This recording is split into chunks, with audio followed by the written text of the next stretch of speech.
शहर में सड़कों पर बंगाली मार्केट, रेफ्यूजी मार्केट। और अगर आज साहित्य आज तक के पहले सेशन में और लास्ट सेशन में अनुपम खेर होंगे तो कुछ भी हो सकता है। कुछ भी हो सकता है। बहुमुखी प्रतिभा संपन्न है आप, मतलब 500 से ज्यादा फिल्मों में 500 फिल्म्स आप कर चुके हैं। इसके अलावा आपकी जो किताब है 11 भाषाओं में उसका अनुवाद हुआ है, कोरियन भाषा उसमें शामिल है। कुछ भी हो सकता है। आपके हर किरदार पर एक, मतलब अगर हम सारांश के किरदार की बात करें तो बहुत सम्मान आता है मन में, लेकिन तेजाब के उस आदमी की बात करें जो अपनी बेटी का ही सौदा करने पर आमादा है तो उस पर घृणा भी होती है। अ वेंसडे के किरदार पर एक बार फिर बहुत सम्मान होता है, लेकिन डॉक्टर डैंग मतलब देशद्रोही का भी रोल है, एक देश प्रेमी का भी रोल है अ वेंसडे में। कैसे कर लेते हैं आप ये सब? पहली बात तो जितने भी यहाँ लोग बैठे हैं थोड़े गर्म हो जाओ, थोड़े जरा ताली वाली अच्छी तरह से मारो, है ना? हाँ, ताली मारने में कभी संकोच नहीं करना चाहिए। और जिंदगी का जो आपने किताब की बात की, द किताब is called the best thing about you is you. ये कहाँ से मैंने लिखनी शुरू की? मैं 12 साल पहले मैं टाइकून बनना चाहता था, टीवी टाइकून, कि मेरे स्टूडियो हो अपना, मेरे पास बहुत पैसे हों। तो मैंने अपना और हमारी फैमिली में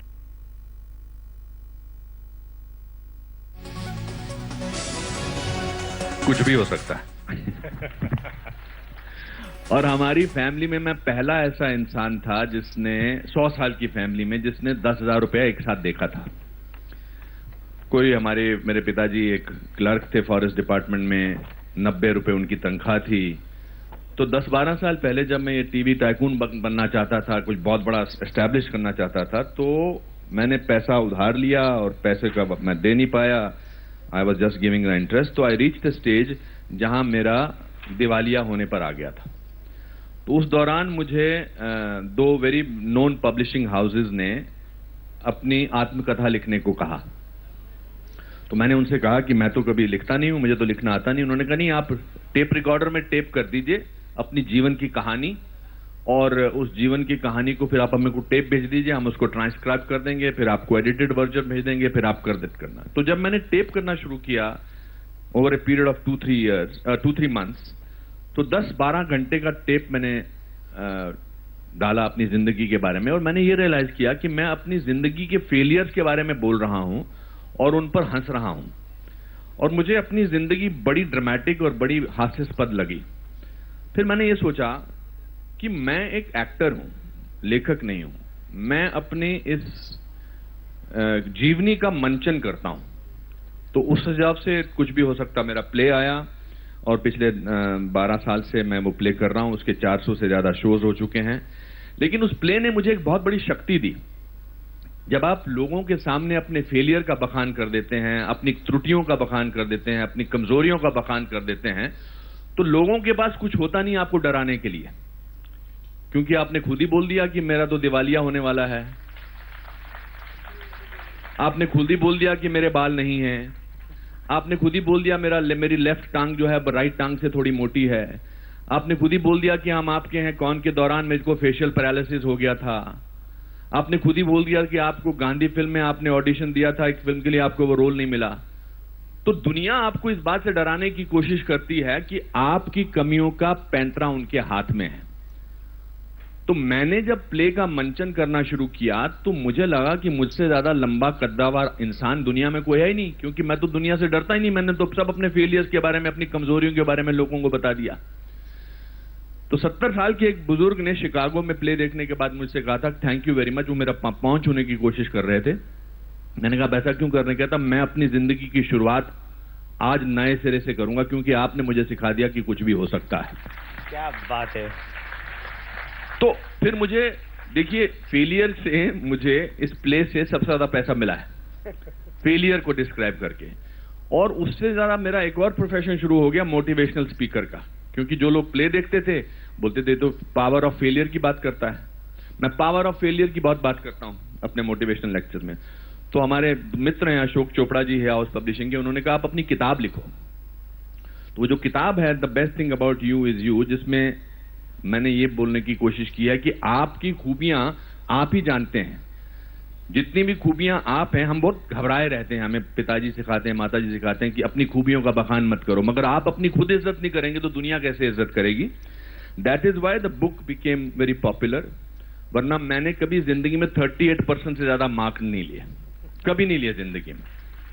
मगर फर्क यह है कि आज मैं मंच पर हूं और अपने फेलियर्स की बात कर रहा हूं और आप नीचे बैठ के तालियां मार रहे हैं, तो कुछ भी हो सकता है। अब जो दूसरी बात आपने कही कलाकार होने की, सारांश मुझे मिली बहुत 3 साल के अथक प्रयत्न के बाद। मैं 3 जून 1981 को मुंबई आया लखनऊ से, और फिर मुझे 3 साल लगे। उसको कैसे वो हुआ वो तो आप शाम को प्ले में देखेंगे। मगर मुझे ये लगता था कि मैं पढ़ा लिखा एक्टर हूं। मैं नेशनल स्कूल का one of the best performer था। चंडीगढ़ से मैंने डिप्लोमा ऑफ इंडियन थिएटर किया था, वहां से मुझे गोल्ड मेडल मिला था। तो मैं ये मिथ तोड़ना चाहूंगा फिल्मों में, जो हिंदी फिल्मों में चला रहा है कि you get type cast.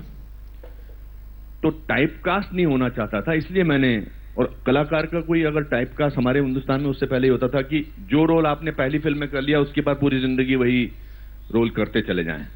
So I wanted to test myself and I was playing an actor who was playing various characters. तो तेजाब हो या खोसला का घोंसला हो या वेडनेसडे हो या स्पेशल 26 हो या डॉक्टर डैंग हो या राम लखन हो या सारांश हो, ये सब फिल्मों में मैं किरदार करता था। सबसे चैलेंजिंग रोल कौन सा था? मुझे लगा था ये आप ये सवाल 30 साल बाद पूछेंगे, अभी 30 साल तक तो मुझे काम करना है। I think my first film was very challenging. Saaransh was very challenging because I was just 28 years old और मैं 65 साल के बूढ़े की भूमिका निभा रहा था, और वो भी ऐसा इंसान जो अपना बेटा खो चुका है। मुझे कुछ पता नहीं था, तो आई think that was a very challenging thing. मगर उसकी सबसे बड़ी बात यह थी कि 3 साल की जो अथक प्रयत्न थे, तो सड़कों पे सोना, रेलवे प्लेटफॉर्म पे सोना, उस सबसे बहुत ह्यूमिलिएशन हुआ था मुझे।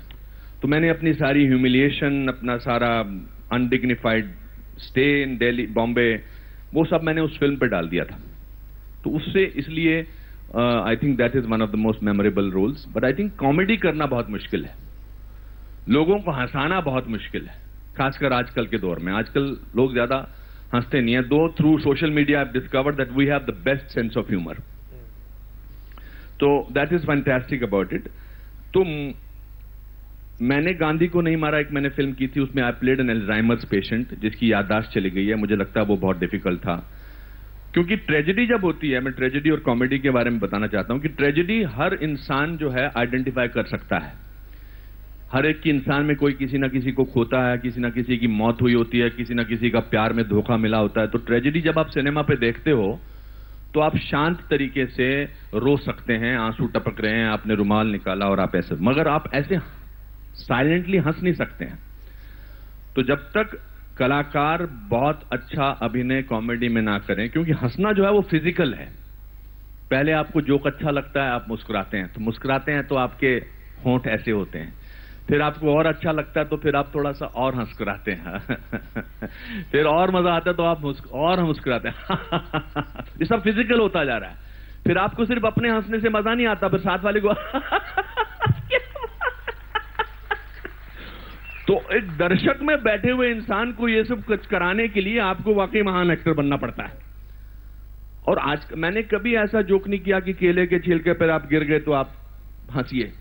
दूसरे की ट्रेजेडी जो है वो, अगर या तो कॉमेडी दोनों लोग एंजॉय करें तब मजा आता है। So I think comedy is very difficult, but the most difficult role was Khosla Ka Ghosla. Because Khosla Ka घोंसला में एक ऐसा इंसान चाहिए था जिसको आपने दिल्ली की सड़कों पे, भारत नगर, अशोक विहार, ईस्ट पटेल नगर, ये सब जगह में बहुत बार देखा होगा।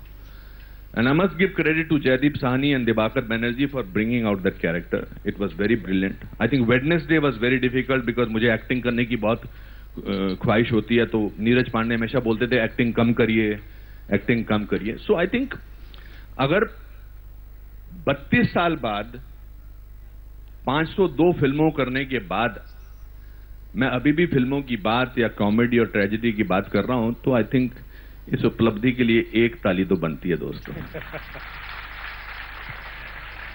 आपने सोशल मीडिया की बात की, हंसाने के जिक्र में भी, लेकिन जन चेतना के क्षेत्र में भी, और वहां भी आपकी अहम भूमिका रही है।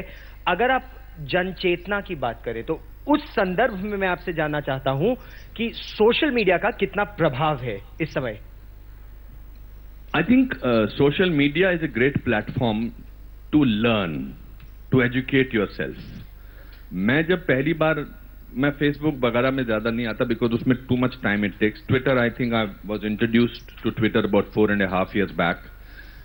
I think I got a learn a lot. मुझे काफी कुछ सीखने को मिला, खासकर युवा वर्ग के लोगों के बारे में। वरना आप जब 60 साल की उम्र तक पहुंच जाते हैं तो युवा वर्ग जो है आपको वैसे ही डिस्कार्ड कर देता है। ये अभी ये हम किसी और युवा नेता से बात करते हैं या युवा लोगों से बात करते हैं, मगर मेरा हमेशा कंपटीशन युवा लोगों के साथ होता है।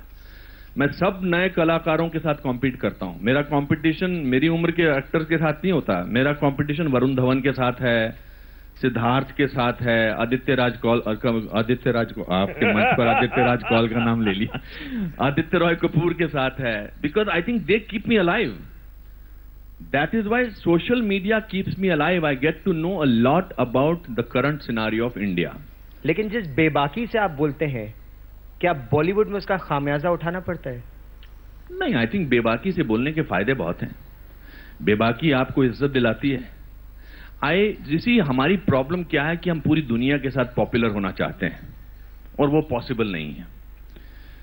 आपको देश की जनता के साथ पॉपुलर होना है तो आपको सच बोलना पड़ेगा। जो 4-5 लोग चीजें लिखते हैं, एडिटर हुए, जर्नलिस्ट हुए, उनके साथ मैं पॉपुलर थोड़ा होना चाहता हूं, क्योंकि उनके भी अपने एजेंडाज होते हैं, है ना। तो I don't get worried about agenda. I think it's very important to be popular with your intentions, with your country. It's very important to be popular with what you think is right. और उसके चक्कर में अगर कुछ नाराज होते हैं तो होने दीजिए। If you are not popular with yourself, how can you be popular with anybody else? So मुझे लगता है कि वो खामियाजे तो उठाने पड़ते हैं, बिल्कुल उठाने पड़ते हैं। बहुत सारे लोग, जैसे मेरा ट्वीट जाता है 5-7 लोग गाली देना शुरू कर देते हैं, पर मेरे लिए तो वो गाली आशीर्वाद की तरह है। मुझे लगता है कि कहीं तो इनको बात चुभी है।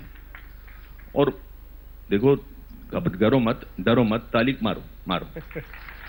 क्योंकि एक प्रश्न यहां यह भी उठता है, जब अवार्ड्स वापसी शुरू हुई, उसका दौर शुरू हुआ, तो आप यहीं दिल्ली बगल में इंडिया गेट पहुंचे, आपने अवार्ड वापसी के खिलाफ अपनी आवाज उठाई।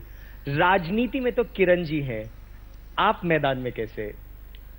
क्यों जी, देश के बारे में बोलने के लिए किसी का शादीशुदा होना या बीवी का राजनीति में होना जरूरी है? देश के बारे में बोलने के लिए मैं पहले इंसान हूं, मैं पहले हिंदुस्तानी हूं, उसके बाद हस्बैंड हूं। तो सबसे बड़ी बात तो ये है, I don't think I have to take anybody's permission, and I think Kiran is a very nationalistic person herself. I think मेरे लिए बहुत जरूरी है। क्या हो गया आजकल, फैशनेबल हो गया 2-3 चीजें। ये फैशनेबल हो गया कि क्या कंस्ट्रक्टिव बात हो रही है, इसका क्रिटिसिज्म कैसे करें। अगर कुछ लोगों को अवार्ड वापस करने का अधिकार है तो मुझे उसका खंडन करने का अधिकार है। सीधी सी बात है ना। अगर कुछ लोगों का एजेंडा ये है कि यार हम इस पॉपुलर सरकार को, जिसको सरकार ने चुना, दुनिया ने चुना है, 31% लोगों के साथ चुना है, अगर उनको हम क्रिटिसाइज कर सकते हैं तो मुझे अधिकार है उसको डिफेंड करने का। उसके लिए I don't have to be married to some BJP MP, I just have to be an Indian. You see, I am 8 years younger than India. 1947 में स्वतंत्र भारत का जन्म हुआ था, 1955 में मेरा जन्म हुआ था। तो मैं 8 साल, तो मेरा बड़ा भाई है हिंदुस्तान। हम तो भारत माता बोलते हैं वैसे, पर मेरा बड़ा भाई है। हम दोनों साथ में, मैं उनका छोटा भाई हूं, साथ में बड़े। मगर देशभक्ति की भावना हमारे स्कूल में, मेरे स्कूल की प्रार्थना थी, सारे जहां से अच्छा हिंदुस्तान हमारा। तो मैं उसी भावावेश से जागा हूं, उसी से आया हूं। अब 2 भाई कभी कभी घर में अलग चले जाते हैं, एक यूरोप चला जाता है या एक अमेरिका चला जाता है, या एक बड़ा अमीर बन जाता है, एक छोटा बन जाता है। मगर जब प्रॉब्लम होती है तो दोनों भाई इकट्ठे हो जाते हैं। तो वही मुझे लगता है कि वो बहुत इंपॉर्टेंट है। तो मैंने वही किया। मुझे लगा कि देश के बारे में अगर कुछ को लगता है कि इंटॉलरेंस हो रही है या अवार्ड वापसी की जरूरत है, तो मुझे लगा इसके बारे में किसी और को भी बोलना चाहिए कि भाई मुझे तो नहीं लग रहा, बट वो वापस खत्म हो गई। वो बातें खत्म हो गई, लेकिन बातें नई आती रह रही हैं। और इस मुद्दे पर अगर हम बात करें, डीमोनेटाइजेशन। सर उससे पहले मैं एक बात बोलना चाहता हूं। हाँ। इंटेंशन की बात होती है, ऑडियंस, जनता जो है इंटेंशन बड़ी अच्छी तरह से समझ जाते हैं। आपने ये आयोजन किया है साहित्य आज तक का, आपकी इंटेंशन अच्छी हैं, आपकी मैडम इंटेंशन अच्छी हैं, because that's why there are people.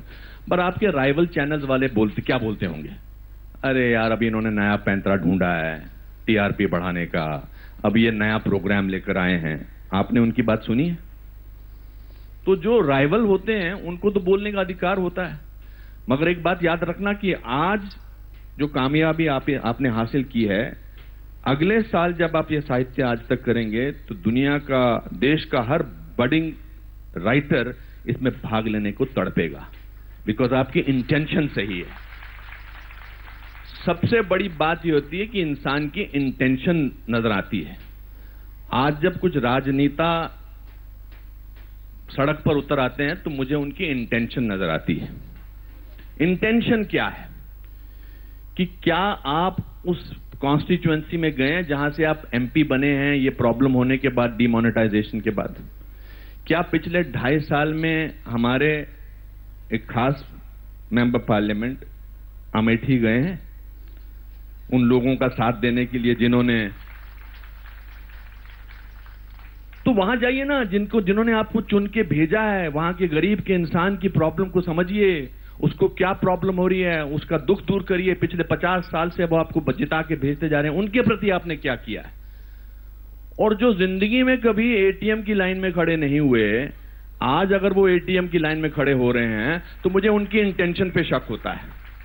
और ये भी मन में आता है कुछ भी हो सकता है, कुछ भी हो सकता है, कुछ भी हो सकता है ना। अभी अमेरिकन इलेक्शंस ने प्रूव कर दिया ना कि कुछ भी हो सकता है। सिंपल सी बात है जी। मेरे तो जिंदगी का ये बेस्ट मुझे मुहावरा मिल गया और बेस्ट मुझे फिलॉसफी मिल गई लाइफ की कि कुछ भी हो सकता है।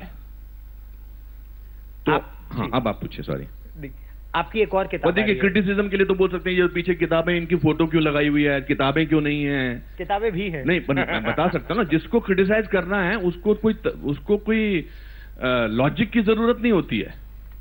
उसको कि कैसे मैं खराब करूं खेल, कैसे मैं दिखाऊं। और फिर चैनल वाले जो हैं, जो आजकल तारीफ करता है उसके पास थोड़ा पहुंचते हैं, उसके पास तो पहुंचते हैं जो बुराई करता है। सीधी सी बात है जी। आपकी एक नई किताब भी आ रही है, क्या है ये किताब, इसके बारे में हमें बताइए। जो आपने मुझसे सवाल पूछे पिछले 10 मिनट में एटलीस्ट, कि मुझे क्या जरूरत पड़ी है, अच्छी खासी मैं 500 फिल्में कर चुका हूं, फिल्म में मुझे अच्छा काम मिल रहा है, क्या जरूरत पड़ी है मुझे ये सब इसके बारे में बोलने की? I want to be popular, everybody should like me, everybody likes to be liked. हम चाहते हैं कि सब लोग हमें पसंद करें। तो इस पूरे माहौल में जो पिछले 2 साल से हुआ है कि एक लोकतांत्रिक तरीके से एक सरकार चुनी गई है, पूरी कोशिश हो रही है कि हर मौके पर कैसे इनको हम डिफीट करें और कैसे इनको मौका ना दें 2019 तक कि आप 2019 तक कार्यभार संभालिए, अगर आपने 2019 तक कुछ नहीं किया तो हम आपको हरा देंगे और दूसरी सरकार ले आएंगे। जितना उपद्रव पिछले 2-2.5 साल में मचा है वो पिछले 70 साल में नहीं मचा है। मिसाल के तौर पर जितना भी देख लीजिए, हम भूल गए हैं कि हमारे देश में एक बार इमरजेंसी लगी थी, हम भूल गए हैं कि इसी शहर में 84 में सिख राइट्स हुए थे, हम भूल गए हैं कि कश्मीर में क्या हो रहा है। मगर पिछले 2-2.5 साल से जो काम चलता जा रहा है उसको नहीं होने देंगे। कोई भी टॉपिक ले आओ, ये नहीं होने देंगे हम। इंटॉलरेंस वर्ड मैं तो वो हिंदी में भी बोल भी नहीं पाता हूं, क्या है वो, असहिष्णुता। असहिष्णुता आज तक तो मैं नहीं सुना। अब ये नया वर्ड आ गया, फिर उसके बाद इमरजेंसी वर्ड आ गया कि आजकल इमरजेंसी लगी, अब तीसरा वर्ड आ गया डीमोनेटाइजेशन। तो डीमोनेटाइजेशन का मुझे लगता है इंटेंशन क्या है, अब मैं ये जानना चाहता हूं कि इंटेंशन ये है कि जो जितना भी काला धन है, भ्रष्टाचार है, वो खत्म होना चाहिए। ये तो आप मानते हैं कि नहीं है ना, ये इंटेंशन है। इम्प्लीमेंटेशन में हो सकता है कि आप कह सकते हैं कि यार ये प्रॉब्लम हो गई, गरीब को ये प्रॉब्लम हो गई, तो मेरा उसका सीधा सा उदाहरण है, नहीं होनी चाहिए problem, they should have thought a little more. But आपके घर में पोताई होती है, सफेदी होती है, या कुछ कंस्ट्रक्शन होता है घर का, तो आप की बीवी या आपकी मां बोलती है कि बेटा 4 दिन जो तू ड्राइंग रूम में सोएगा जमीन पर, क्योंकि यहां लेपा पोती हो रही है, हैं? तो आप चिड़चिड़ करते हैं, क्या मां मेरा बेडरूम खत्म कर दिया, मेरी किताब नहीं मिल रही, अभी नहीं, बट आप शांत रहते हैं। उसके बाद जब घर साफ सुथरा लगता है और फर्नीचर के साथ लगता है तो कहते हैं वाह। तो तब तक तो वेट करें हम। How can revolution come in this country overnight? Of course it will be uncomfortable, of course I feel very sad. Suddenly लोगों को अपने नौकरों की प्रॉब्लम सॉल्व होने की प्रॉब्लम नजर आने लगी है। अरे मेरी बाई का ये प्रॉब्लम हो गया है, रेफर उनको फिर भी बाई कर रहे हैं, नौकर कर रहे हैं, ड्राइवर कर रहे हैं। I don't think they ever worried about them ever before that, and if they are so worried they should help them कि मैं तेरे साथ लाइन में खड़ा होता हूं, तू क्यों खड़ी है यहां पर, तू मेरा 4 दिन से, मेरे पिछले 40 साल से या 10 साल से या 6 महीने से मेरे घर को साफ करती है, मेरे बच्चों को खाना खिलाती है, आजा मैं तेरे साथ लाइन में खड़ा होता हूं। मगर ऐसा नहीं कर रहे हैं। So it's very easy to criticise. I am not here to defend that government is powerful enough to defend themselves, their ministers who are powerful enough, but I think what should be criticised is should have some logic. लेकिन बॉलीवुड इससे सदमे में नहीं है, क्योंकि बॉलीवुड और black money का तो कहा जाता है चोली दामन का साथ रहा है। सर एक जमाने में था, but you must not forget that Bollywood और हिंदी सिनेमा और cinema has got industry status only 13-14 years back. उससे पहले इंडस्ट्री स्टेटस नहीं था। हाँ, उससे पहले था कि जिसके पास भी पैसा हो, चाहे वो हलवाई हो, चाहे वो कुछ हो, चाहे वो अंडरवर्ल्ड हो, फिल्म बना सकते, जो आज भी हो सकता है। But now a lot of corporates have come in. People believe in sort of giving. So I don't think, और इक्का दुक्का तो आपको कहीं भी मिल जाएगा कि ये ब्लैक मनी में पैसा बनाता है, इक्का दुक्का तो हर पेशे में मिल जाएगा आपको। बट सिनेमा में overall there is 90% absolutely white money used in today's time. And let me say that I'm saying it with a certain amount of authority. I was shooting with Akshay Kumar yesterday in Mathura. वो इतना कुछ नजर आता, पापा जी ये कमाल हो गया, ये तो बेस्ट कर दिया ये। अच्छा। हाँ, और खुल खुल के बोल रहे थे, और टेलीविजन देख देख के बोल रहे थे, और ताली मार रहे थे कि क्या बात हुई है। सो हमारा इसी अफवाह और गॉसिप, अफवाह उड़ाना is also a pass time. It's a good pass time, मजा नहीं आता है। जैसे अभी अफवाह उड़ा रहे कि नमक बहुत महंगा बिक रहा है। सर ये तो उड़ाते रहेंगे ना, उनको वो बेसिकली उनके खुद के जख्म पर नमक छिड़क रहा है, तो उनको जलन हो रही है, तकलीफ हो रही है। प्रॉब्लम ये है कि डिमोनेटाइजेशन की सबसे ज्यादा प्रॉब्लम सबसे ज्यादा अमीर और पॉलिटिशियंस को हो रही है। मैं अभी आ रहा था तो लाइन में तो बेचारा गरीब खड़ा है, चलो वहां भी कुछ डाल देते हैं, भगदड़ मच देते हैं। मैंने कल एक वीडियो, परसों मथुरा में मैं शूटिंग कर रहा था और मेरे गांव का सीक्वेंस था, तो बेचारा वो एक गाय लेके आया था कि जिस पीछे अक्षय कुमार के पीछे गाय चाहिए थी एक, तो उसको बोल दिया था कि 10 बजे आप 8 बजे ले आइए गाय और 12 बजे ले जाइए। उसका काम था कि पीछे बैकग्राउंड में गाय चाहिए। तो 1:30-2 बज गए, वो बेचारा किसान खड़ा था, कहता यार मेरा टाइम हो गया, तो मेरा प्रोडक्शन वाला कहता तेरे को और पैसा दे देंगे, चलो रुक जाओ। फिर मैंने उससे बात करते समय पूछा, तो मैंने वो वीडियो डाला भी है ट्विटर पे, कि मैंने कहा आपको क्या प्रॉब्लम हुई है? तो उसने तो कहा कि पाकिस्तान का ब्लैक मनी जो था वो खत्म हो गया, मतलब कोशिश होगी, जो उन्होंने डुप्लीकेट करेंसी डाली है उसके प्रॉब्लम सॉल्व हो जाएंगे। मैंने कहा आपके जीवन पे? कहता जी मेरा जीवन तो क्या ऐसे ही चलता जा रहा है, ऐसा चलता रहेगा। और हंस के बोला वो। तो साथ में किसी ने डाल दिया कि एक किसान रो रहा है, आई एम श्योर उसकी भी प्रॉब्लम होगी। तो ये तो पर्सनल एटीट्यूड है हमारा ना। कुछ लोग तकलीफ से घबरा के रोने लग जाते हैं, कुछ लोग तकलीफ से अपनी ताकत का अंदाजा करते हैं और उनको लगता है कि नहीं मैं इस प्रॉब्लम से जूझ सकता हूं। That is a individual personal nature of hours ना। इसीलिए तो बहादुर और कायर की व्याख्या होती है ना। बहादुर कौन होता है? बहादुर वो इंसान होता है जो थोड़ी देर, ज्यादा देर तक नहीं डरता है। डर तो सबको लगता है। और failure is an event, never a person. Event fail हो जाता है, but let's go through the intention of people. So I think that's what is important. ये देश हित में हो रहा है, आपका यह मानना है? सर, ये देश बहुत आगे जाने वाला है, बहुत आगे जाने वाला है। इसी तरह से काम करते रहे हमारे प्रधानमंत्री, इसी तरह से काम करते रहे बाकी के लोग, और बल्कि बाकी लोग जो ऑपोजिशन लोगों को भी देश हित में काम करना चाहिए। 5 कदम आगे बढ़ते हैं, वो 3 कदम पीछे ले आते हैं। But I am an optimist, an eternal optimist. और मेरे लिए ऑप्टिमिज्म की अल्टीमेट परिभाषा है कि nothing is all wrong, even a clock that has stopped running is correct twice a day. So इस देश ने तो शुरुआत की है, हम 70 साल के हैं यार। 70 साल तो हमारी उम्र है क्या हमारे देश की? आज हम बाकी लोगों को डरा रहे हैं अपनी ताकत से। बस हमें जुड़ना है, हमें जुड़ना बहुत जरूरी है। और मुझे पूरा भरोसा है जो यूथ है हमारा, they are born in independent India. So उनको पता है, दे मे कम अक्रॉस। तो मेरे को पूरी उम्मीद है कि आज का जो यूथ है वो हमारे देश की ताकत है, क्योंकि इनको कोई प्रॉब्लम नहीं थी गुलामी से। इनके माता पिता गुलामी के बाद पैदा हुए, दादा दादी गुलामी के दौरान पैदा हुए, मगर ये हिंदुस्तान, आजाद हिंदुस्तान, स्वतंत्र भारत में पैदा हुए हैं। और they may come across as irreverent, I was telling somebody, but they know what they are talking about. ये ताकत है यूथ की, और ये ताकत है हमारे देश की। और साहित्य आज तक मेरा बेटा, मैं बताना चाहता हूं आपको, आजकल बच्चे जो हैं, मैं अभी सुबह चेतन भगत के साथ मेरे को नाश्ते में मिल गए, तो उनके 2 बच्चे साथ में थे। तो मैंने ऐसे ही उनसे पूछा कि पिताजी स्ट्रिक्ट हैं नॉर्मली? तो बोला सो। तो दूसरे भाई से पूछा, मैंने कहा तुम्हें कहता डिट्टो। तो मैं आज से कुछ साल पहले, मेरा बेटा, मैं अखबार पढ़ रहा था, उसमें हेयर ऑयल ऐड देख रहा था, बाल उगाने का ऐड होता है ना, वो देख रहा था, पढ़ रहा था। तो पीछे से वो गुजरा तो कहता, डैड सोचना भी मत।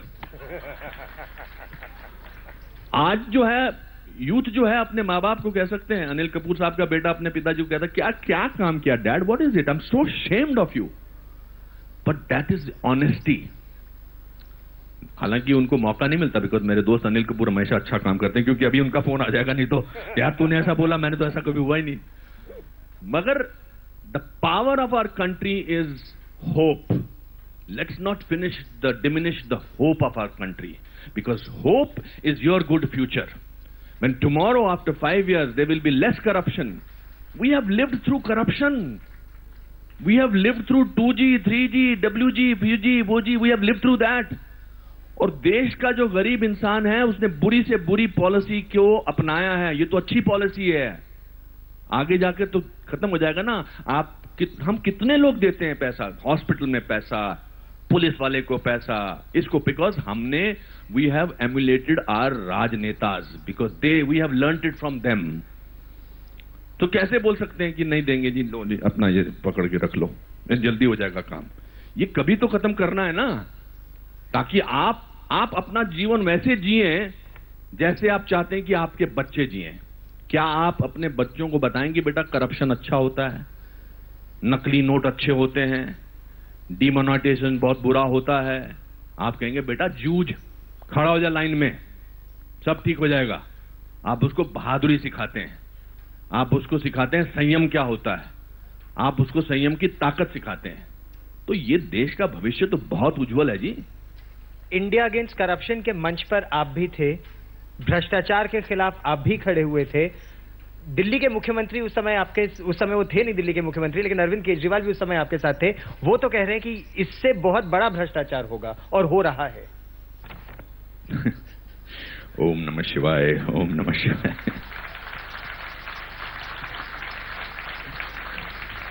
सर, उन्होंने पहली बार कोई गलत बात थोड़ा कही है। मुझे अफसोस है, पर्सनली मुझे अफसोस है, बिकॉज इंडिया अगेंस्ट करप्शन में मैं पूना में शूटिंग कर रहा था। मुझे मनीष सिसोदिया जी का मैसेज आया था आज से, जब इंडिया अगेंस्ट करप्शन चल रहा था, कि हमें एक ऐसे चेहरे की जरूरत है जिसको लोग पहचानते हों, और आप ईमानदार इंसान हैं। हम चाहते हैं कि आप यहां पर इंडिया अगेंस्ट करप्शन के इस मंच पर आएं, जंतर मंतर पर। मैंने अपने प्रोड्यूसर से बात की, उसने कहा कि आप कल शाम की फ्लाइट लेकर, मैं और मेरे मित्र हैं प्रतीश नंदी, हम यहां पहुंच गए। जब मैंने जंतर मंतर पर इंडिया अगेंस्ट करप्शन का माहौल देखा, भाई साहब भाई साहब भाई साहब बैठिए ना, अभी थोड़ी देर में खत्म हो जाएगा। नहीं नहीं नहीं नहीं, ऐसा मत करिए ना, बैठिए ना 2 मिनट में। नहीं नहीं नहीं सर, मेरे से ऐसा नहीं, मेरे से नहीं होता सर, बर्दाश्त नहीं होता सर। मेरे को, मुझे लगता है कि मैं कलाकार हूं और अच्छी देश के बारे में अच्छी बात बोल रहा हूं। अगर आप उठ के जा रहे हैं तो मुझे लगता है कि आपको मेरी बात पसंद नहीं आ रही है सर। नहीं नहीं, ऐसे मजाक कर रहा हूं, बैठिए ना, थोड़ी देर में खत्म करते हैं सर। उनको 50,000 लोग लेने चले जाएंगे एलजी साहब को, ऐसी क्या बात है, आप तो बैठिए।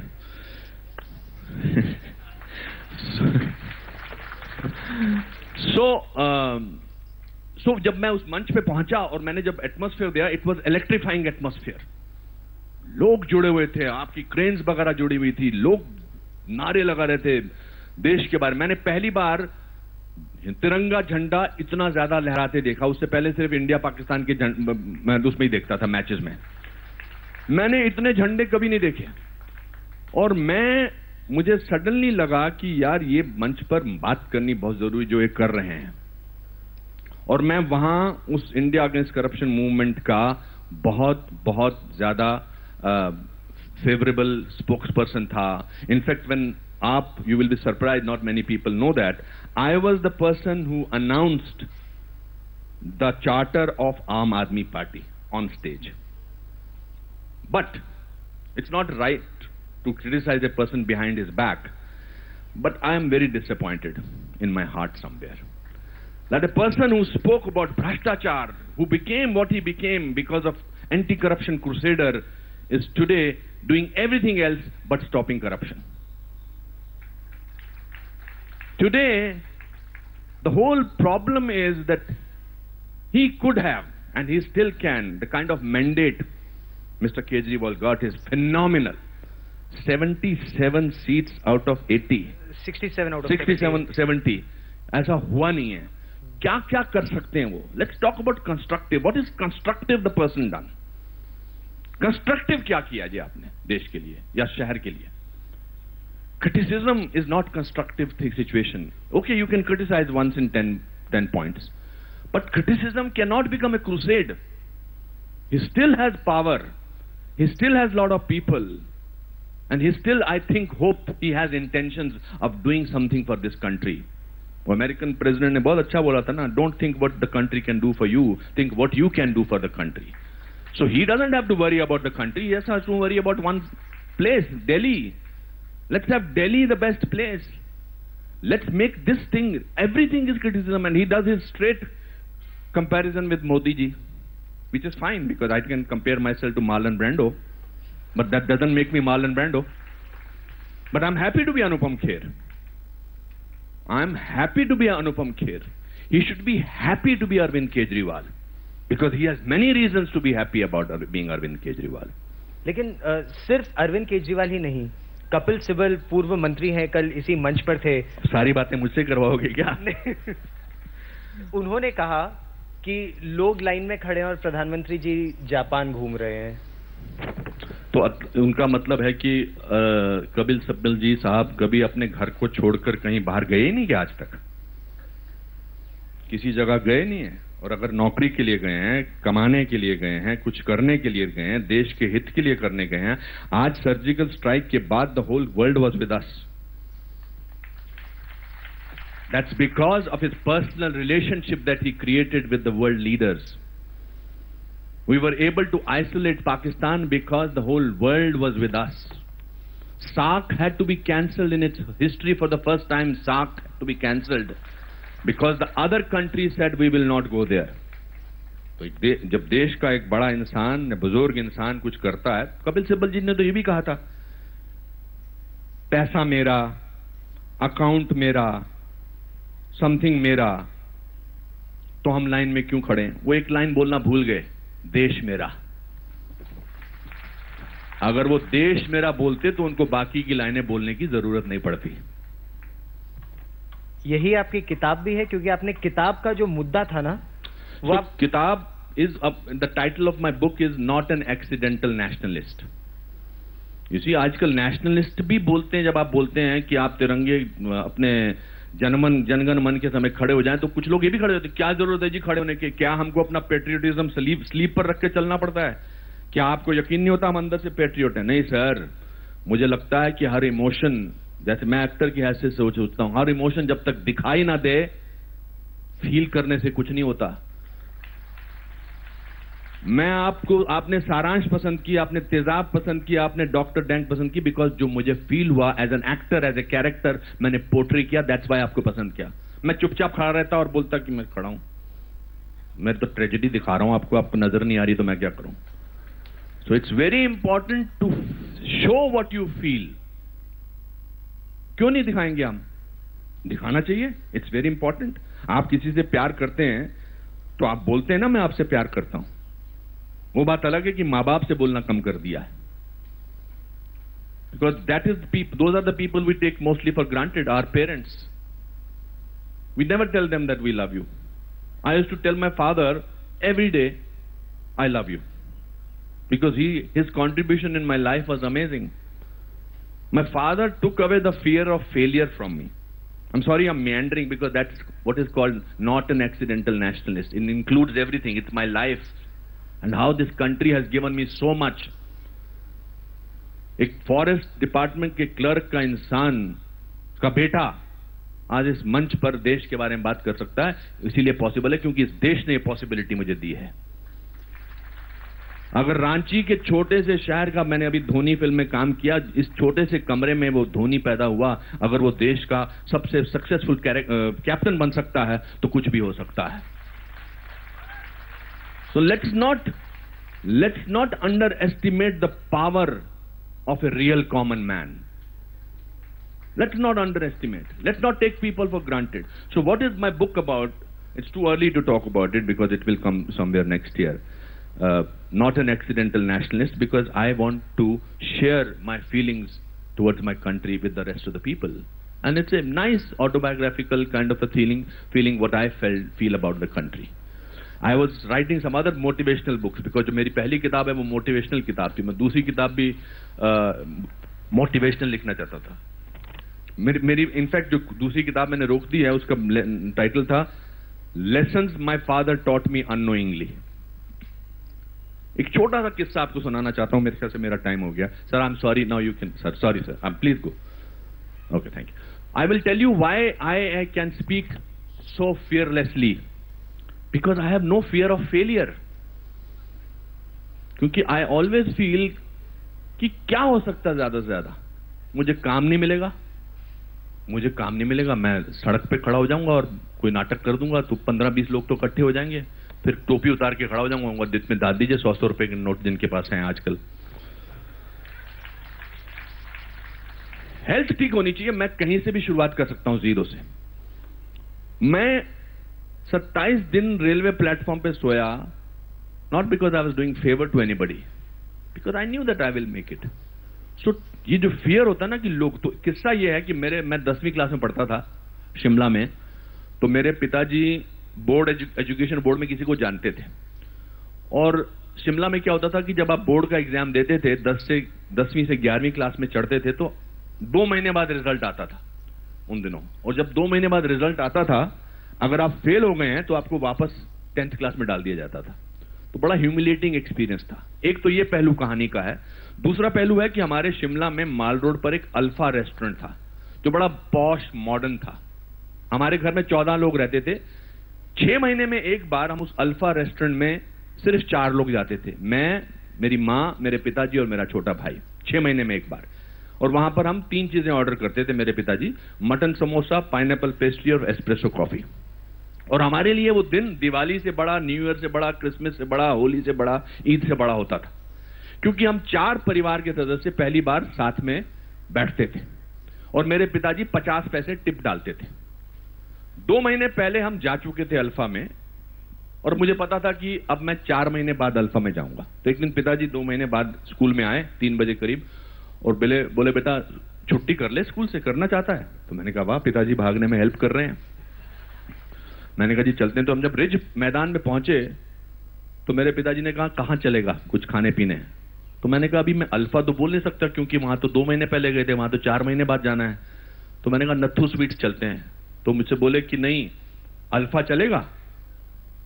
मैंने कहा वाह कमाल हो गया आज तो हम अल्फा चले गए। मुझे लगा कि यहाँ ये एक ही चीज ऑर्डर करेंगे, या कॉफी या समोसा या या पेस्ट्री, पाइनएप्पल पेस्ट्री, मगर उन्होंने तीनों चीजें ऑर्डर की, मेरे लिए भी और अपने लिए भी। तो मैंने उनसे पूछा कि क्या हो गया पापा, आप की लॉटरी लगी है, आपका प्रमोशन बढ़ गया? नहीं नहीं, खा खा। तो दोनों ने हमने खाया। I was very happy, thrilled. Tip उस दिन उन्होंने 50 पैसे की जगह 1 रुपया डाल दिया। अब मुझे लगा कि कुछ गड़बड़ हो गई है। मैंने कहा पापा बताओ ना क्या हुआ, आप क्या कर रहे हो?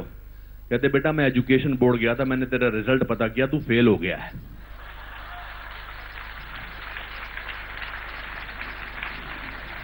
मैंने कहा फेल हो गया हूं?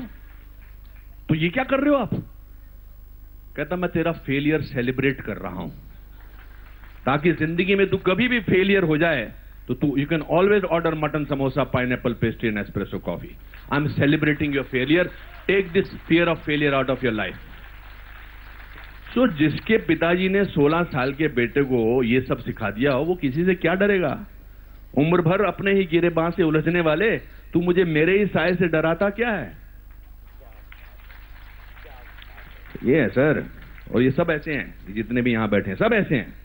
बस बड़े होके ऐसे रहना जैसे इस समय है ना, क्योंकि जवानी में, जोश में, एक दिल में एक जज्बात होते हैं, और जैसे जैसे जिम्मेदारियां बढ़ती हैं, जैसे जैसे आप बड़े होते हैं, फिर आपके बच्चे, फिर आपकी बीवी, फिर आपके पिताजी, चेंज मत होना। ये जज्बा रियल है, because the biggest tragedy of a person is that he changes over the years and not for betterment always, because what you are today, truthful, honest, raring to go, ready to make mistakes, that is what your power is, and that's what the country's power is. And you think the country is also on the right track? Country is on a brilliant track, and it will go on for another 1000 years, sir. क्या बात है। On that very very positive note, बहुत बहुत धन्यवाद, आप इस मंच पर आए, इस मंच की आपने शोभा बढ़ाई। नहीं, मेरी भी शोभा बढ़ी। अब ऐसा नहीं है कि शाम को मेरा प्ले देखने नहीं आना है। 7:30 बजे मेरा प्ले है, जरूर आ जाना बेटा, बड़ा अच्छा प्ले है। इससे जिंदगी से जुड़ी हुई बहुत सारी कहानियों के बारे में कुछ भी हो सकता है। शाम को 7:30 बजे। अनुभव सर, आप यहाँ स्टेज पर है तो मैं अपने मन का वो लालच रोक नहीं पा रही हूँ। प्ले तो हम शाम को देखेंगे, लेकिन एक डायलॉग आपका। अरे डायलॉग तो मुझे सिर्फ विलन के याद हैं। But anyway, 2 dialogues. Done. On heavy public money. I'll tell you how an actor's mind work. पहले तो मैं आपको विलन वाला डायलॉग सुना देता हूं डॉक्टर डैंग का। तो दिलीप साहब डॉक्टर डैंग को थप्पड़ मारते हैं, राणा विश्व Pratap Singh, doctor dang creates war. Doctor dang को आज पहली बार किसी ने थप्पड़ मारा है। इस थप्पड़ की गूंज सुनी तूने? अब जब तक तुम जिंदा रहोगे, इस गूंज की गूंज तुम्हें सुनाई दी गाना। मेरा तुम्हारा ये थप्पड़ मुझे कभी भूलेगा नहीं, कभी नहीं। इस डायलॉग से मैंने बहुत सारे लोगों को थप्पड़ मार दिए। दूसरा डायलॉग एक्टिंग का देखिए। मैं 28 साल का था जब सारांश रिलीज हुई थी, बनी थी। मेरे बेटे का मतलब जो कहानी है कि उसके बेटे की डेथ हो जाती है अमेरिका में, और वो अस्थियां लेने अपने कस्टम ऑफिस जाते हैं, और काफी उनको ह्यूमिलिएशन बर्दाश्त करनी पड़ती है। और मैं सोच रहा था कि मैं तो शादीशुदा नहीं हूं, मेरा बेटा नहीं है, और वो जा चुका है, मैं कैसे करूंगा इसको? This is not something I am thinking. तो मैंने डायरेक्टर महेश भट्ट साहब से कहा कि सर आप कैमरा ऑन कर देना, मैं जब मुड़ूंगा ऐसे करूंगा तो आप कैमरा ऑन कर देना, मैं अपने डायलॉग बोल दूंगा और पहला टेक ओके होगा, मुझे लगता है। अब it had nothing to do with me not having a son, me not having all this tragedies. मैं मुड़ा, ये कैमरा है, और मैं सोचने लगा कि अगर इस पिक्चर से मेरा कुछ नहीं हुआ तो मैं बर्बाद हो जाऊंगा। अगर ये पिक्चर नहीं चली तो मैं मर जाऊंगा, मैं सड़कों पे आ जाऊंगा, मुझे खाने को कुछ नहीं मिलेगा, मैं कुछ नहीं करूंगा, मैं बर्बाद हो जाऊंगा। टीवी लेने नहीं आया हूं मैं, अपने मरे हुए बेटे की अस्थियां लेने आया हूं। एक बाप का अपने बेटे की राख पर कोई अधिकार है कि नहीं, कि उसके लिए भी मुझे ऑफिसर के पास जाना पड़ेगा? आपसे इतना तो हो सकता है, मुझे मेरे बेटे की अस्थियां दे दीजिए।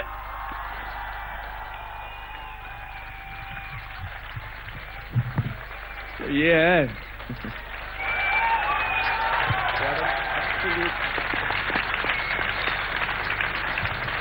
Thank you.